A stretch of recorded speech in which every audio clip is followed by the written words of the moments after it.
Then sa ngayon guys is dumating na yung ating order. So ayan, kailangan natin videohan para may ebidensya daw tayo para pag nagka-problema ay pwede natin ibalik. So ito pong in-order ko ay dun sa TikTok shop. So kailangan ko po ito para sa aking pag i-edit sa pag-vlog. So hindi naman to masyado kamahalan guys kasi second hand lang to. So bali ito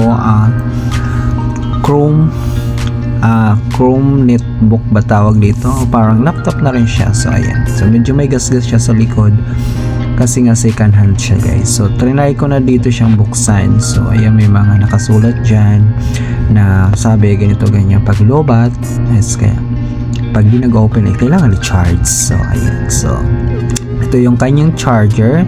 So ayan guys, inopen ko na siya at ayan, at nalobat siya at trinay ko na rin siya sa wifi ay okay naman siya. So trinay ko na rin siya sa mga Facebook, kung pwede ba rin siya sa Facebook. So bali guys is itong laptop na ito is naghahalaga lang ng 2,000. So ayan yung YouTube nyo guys. So thank you guys.